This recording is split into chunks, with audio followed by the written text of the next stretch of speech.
સુરત લાજપોર જેલની બહાર વિઠ્ઠલ રાદડિયા સંબોધન કરી રહ્યા છે. આવો તમને સાંભળીએ. વિઠ્ઠલભાઈ, તમે અંદર જેલમાં હાર્દિક સાથે મળ્યા, શું ચર્ચા વિચારણા થઈ? ખાસ કરીને જે ઘણા સમયથી આ સરકાર સામે પાટીદારનું આંદોલન ચાલી રહ્યું છે અને એની અંદર જે કાંઈ પાટીદાર પ્રશ્નો છે, હાર્દિકના અને પાટીદાર પ્રશ્નો છે, એના માટે વિસ્તૃત ચર્ચા કરી છે અને લગભગ એનાથી 35 મુદ્દાઓ રજૂ થયા છે અને 35 મુદ્દાઓની અંદર ઘણા મુદ્દા એવા કોમન મુદ્દા છે કે જેનું નિરાકરણ સરકાર દ્વારા થઈ શકે એમ છે અને અમુક મુદ્દા સાથે બેસીને ચર્ચા કરે મુદ્દા પર છે.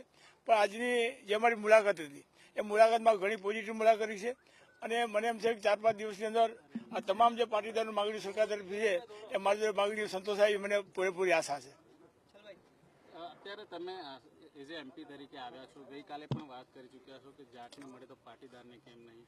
લાંબા સમયથી વાતચીત ચાલી રહી પણ કોઈ નિવેડો નથી આવી રહ્યો. એમપી તરીકે પણ આવ્યો છું, એક સરકાર પ્રતિનિધિ તરીકે અને એક પાટીદાર આગેવાન તરીકે પણ આવ્યો છું. બંનેની જે માંગણીઓ પર મને ખ્યાલ છે. પાટીદારની માંગણીને પણ વાચા આપું છું. પાટીદારની માંગણી વ્યાજબી છે. જે કંઈ હરિયાણાની અંદર જે જાટ જ્ઞાતિને જે અઠવાડિયા અંદર સરકારે હા પાડી કે તમને અનામત આપશું, તો પાટીદારને અનામત આપી મારો સ્પષ્ટ આગ્રહ છે. અને આજની જે મિટિંગ છે એ સરકારના કહેવાથી મેં મિટિંગ કરી છે.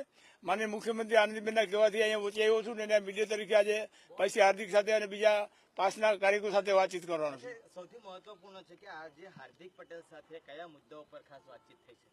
હાર્દિક પટેલ છે જેની માંગણીઓ છે પાટીદારની, જે અનામતની માંગણીઓ છે એના માટે પાટીદાર આયોગ બનાવવું કે સણોનું આયોગ બનાવવું, એના માટે તાલુકામાં કે સ્કૂલો ખોલવી, કોલેજો ખોલવી, એની જે માંગણીઓ છે એ 35 માંગણીઓ મેક્સિમમ માંગણીઓ સંતોષાય એવા અમે પ્રયત્નો કરવાના છીએ. ખાસ જે આરક્ષણની વાત છે, શા માટે હવે સરકારે આ નિર્ણય લેવાનો વખત આવ્યો? આમાં તો એવું બનતું છે કે સરકારે ક્યારેક મોડો નિર્ણય થતો હોય, ક્યારેક વહેલો નિર્ણય થતો છે અને હંમેશા સંઘર્ષ વગર કંઈ મળતું નથી અને સંઘર્ષો થાય છે ત્યારે જ આમ બધું મળતું હોય છે. અને આ જાત જ્ઞાતિ આરક્ષણ 5 દિવસ સંઘર્ષ એનો હતો, તો સંઘર્ષ કંઈ મળતું નથી.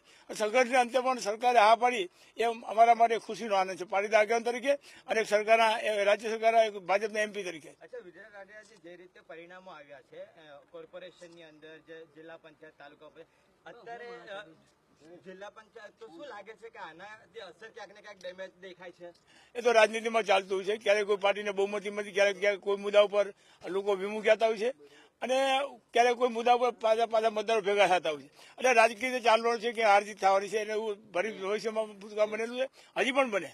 મુખ્યમંત્રી સાથે કોઈ વાતચીત થઈ છે? એમણે વાતચીત કરી છે કે આ મુખ્યમંત્રી મને કાલે ફોન હતો, ટેલિફોન મારે વાતચીત થઈ કે ભાઈ તમે સુરત જાઓ, હાર્દિકને મળો અને મીડિયેટર બની અને સુરતના જે અમારા ભાઈ છે એમ ખેનીભાઈ મુકેશભાઈ છે, ભાઈ મહેશભાઈ સવાણી છે, અમારે ભાઈ બટુભાઈ મોહલિયા છે, આ બધા આગળ સાથે રાખીને આજે મેં ચર્ચા વિચાર કરવા સીએમનો કાલે મને ફોન હતો અને એને સંદાજે મળ્યો છું બધા.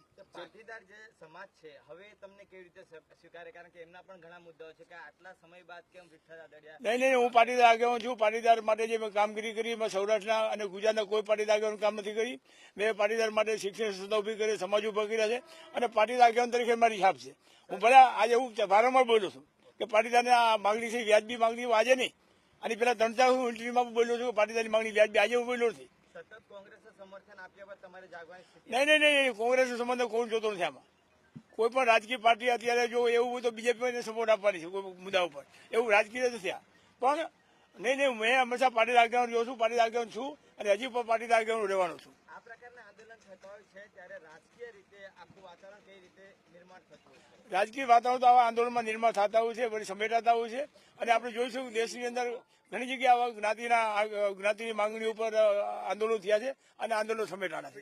સૌથી મહત્વપૂર્ણ પ્રશ્ન એ છે કે જયારે રાજસ્થાન અને હરિયાણાની અંદર જે આંદોલનને જે સ્વીકારવામાં આવ્યું છે એટલા માટે આટલું ખુલીને વાત આ સમય જ કરવામાં આવી રહી છે? નહીં, એવું નથી. મેં કીધું ને, વારંવાર બોલ્યો છું. એક પટેલ આગેવાન તરીકે, પાટીલ આગેવાન તરીકે વારંવાર બોલ્યો છું અને અનામતની જરૂર છે વારંવાર હું બોલ્યો છું. સરકાર પાસે કોઈ પણ માંગણી મળવા માટે એના માટે હિંસક આંદોલન કરવું ખૂબ જરૂરી છે, એનો તેવો થાય છે? નહીં, એવું નથી. આંદોલનો ચાલતા હોય છે અને નિર્ણય મેં કીધું કોઈ પણ વસ્તુના હંમેશા સમાધાન થતા હોય છે. આજે પણ જે પાટીદારો આંદોલનનું સમાધાનમાં અમે વચ્ચે મીડિયેટર થયા છીએ અને મને આશા છે કે અઠવાડિયે 10 ની અંદર તમામ સમાધાન પૂર્ણ કરવામાં આવશે. 2017 વાર છે, 2 વર્ષમાં કેટલા નદીમાં પાણી વહી જાય ભાઈ. દિવસમાં કેટલા નદીમાં પાણી વહી જવાના પાછા. કોંગ્રેસ પાટીદારો સાથે છે તો અત્યારે શા માટે જવાબ? એવું કોંગ્રેસ પાટીદાર છે એવું લખી નથી દીધું કે ભાઈ કોંગ્રેસ પાટીદાર સાથે છે. નિવેદન તો કરે, કોંગ્રેસમાં કઈ નથી એટલામાં નિવેદન કરે કે ભાઈ પાટીદાર સાથે છે. આજે કેસો લાગુ પડ્યા છે, ખાસ કરીને રાજદ્રોહ કેસ, કારણ કે કેસો બધા સમાધાન થાય એટલે બધા કેસો ખેંચાય અને કેસો ખેંચવામાં સરકાર સંમત છે. પણ જે રાજદ્રોહનો કેસ છે શું એ પણ સરકાર આ બધું ખેંચાય, બધું સમાધાન બધું ખેંચાય, બધું થાય. હાર્દિક પટેલને શંકા સમાધાન થાય બધું શક્ય બને. આ સમાધાનમાં બધું શક્ય બને. હાર્દિક પટેલને શંકા એ રીતની છે કે એક તરફ સરકાર સમાધાનની વાત કરી રહી છે, બીજી તરફ દળ ચાર્જશીટ રજૂ કરી રહી છે. એટલે હાર્દિક પટેલનો મેળો બિંદાસપણે મારી એને કલાક સુધી વાત કરી છે. એના મનમાં હું એને મળવા એવું ત્યારે કોઈ શંકા નથી. અને મને એમ છે કે મારી વાતમાં એને વિશ્વાસ છે અને એ વિશ્વાસને આગળ ચાલશું. તે જો ઉપવાસ છે હવે પરત ખેંચી લેશે, આ બધું થઈ જશે. આજે જ ખેંચી લેશે. આજે થઈ જાય, આજે કોના દ્વારા કરવામાં આવશે? એ થઈ જાય, ગોઠવાઈ જાય બધું. અહીંયા ભાઈનું થઈ ગયું છે, અહીંયા ભાઈનું થઈ ગયું છે, અહીંયા